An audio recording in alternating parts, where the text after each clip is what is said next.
Hi, thanks for joining us. January is National Stalking Awareness Month, and my name is Diane Fleet, and I'm the Associate Director at Greenhouse 17. And I believe that I was sort of asked to talk a little bit today because I myself had an experience with stalking.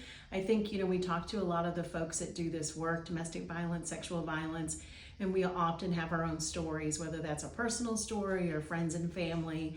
And so this happened a long time ago when I was in college. And I think it's important to tell this story because I think sometimes we have an idea of who can be a victim of stalking or domestic violence or sexual violence. And I definitely had a really difficult situation with a college boyfriend. I was at the University of Kentucky, but I had dated this person through high school and through college. And I should have seen the signs of control throughout the relationship, never physical, actually very loving and caring, but very jealous. And then when it got to the point that this relationship was not going to go further, and so it came a point in our lives where it was like we either need to get married or kind of move on. And I was definitely in a space that this was not the person I was going to marry.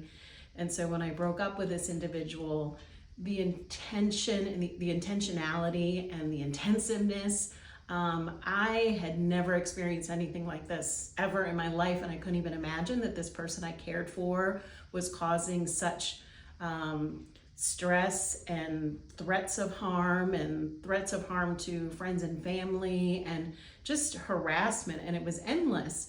And I felt like I was constantly, in a space of hypervigilance, because this person would either show up unannounced, or I would come home and there would be things at my door. I actually was staying at my parents' house one time. They were out of town and I was watching their dogs, and I was upstairs on the second floor watching TV in their den, and I looked out the window and he was staring at me through the window. He had climbed up on the garage roof and was looking in.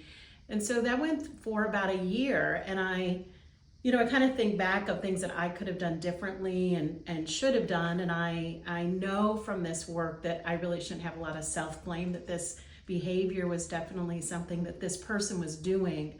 But I do wish I had told people sooner. I wish I had asked for help sooner. I wish I had not felt the need to try to manage it. I didn't want to bother anybody. I didn't want anybody to know this was happening to me. I felt terrible that my friends and family and coworkers were being bothered by this. And so I had a great deal of guilt and shame around it. And then I found I got out of it quicker the more I talked about it, the more I kind of shed light on it, the more my friends were able to kind of devise plans and help me through it.